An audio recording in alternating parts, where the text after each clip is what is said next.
దేవునికి స్తోత్రం. నేటి యొక్క ఉదయకాల వాక్య సందేశం వింటున్నటువంటి దేవుని బిడ్డలారా, మీకందరికీ వందనములు తెలియజేస్తుంటున్నాను. నేటి దినపు వాక్యం మనం చదువుకుందాం. యెషయా గ్రంథం 48వ అధ్యాయం 17వ వాక్యం. నీ విమోచకుడును ఇజ్రాయేలు పరిశుద్ధ దేవుడునైన యెహోవా ఇలాగు సెలవిచ్చుచున్నాడు. నీకు ప్రయోజనము కలుగునట్లు నీ దేవుడైన యెహోవా నగు నేనే నీకు ఉపదేశం చేయుదును.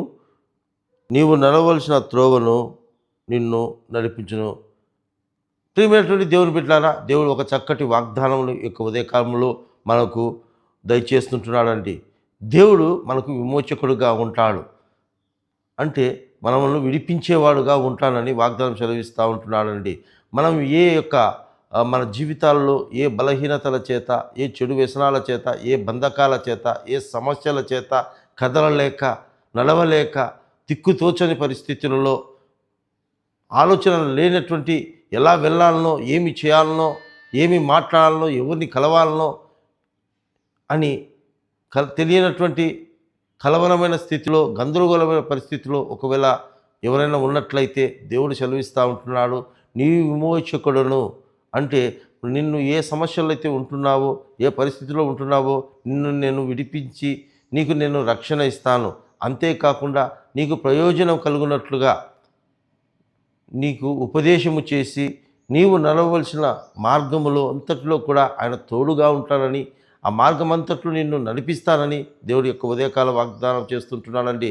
ఆనాడు ఇశ్రాయేల్ ప్రజలకు కూడా ఐగుప్తు దేశములో వాళ్ళు ఉంటున్నటువంటి ఆ దాస్యములలో నాకు ఎటు తోచక, ఎలాంటి ఆలోచన లేక, ఎలా మేము ఈ ఐగుప్తు నుంచి విడిపించబడాలి, ఎలాగ మాకు రక్షణ దొరుకుతుంది, మా కుటుంబాలకు, మా పిల్లలకు, మా జీవితాలకు అని ఎంతో కలవరపడి దిక్కు తోచని పరిస్థితుల్లో వారు ఉన్నప్పుడు, వారు దేవునికి మొరపెట్టుకున్నప్పుడు దేవుడు వారికి విమోచకుడుగా వారి మధ్య ప్రత్యక్షమై వారికి ఉపదేశము చేసి దేవుడు వారు నడవలసినటువంటి ఆ యొక్క రక్షణ మార్గంలో వాళ్ళకు వెళ్ళుటకు దేవుడు మార్గం చూపించినప్పుడు వారు ఆ మార్గం చొప్పున వాళ్ళు నడుచుకుంటూ వెళ్ళటం ద్వారా కనాను దేశము చేరి ఐగుప్తు దేశం నుంచి విడిపించబడి, ఆ బంధకాల నుంచి, ఆ దుఃఖాల బాధల నుంచి, కన్నీటి నుంచి విడిపించబడి సంతోష గానాలతో వాళ్ళు కనాను చేరారు.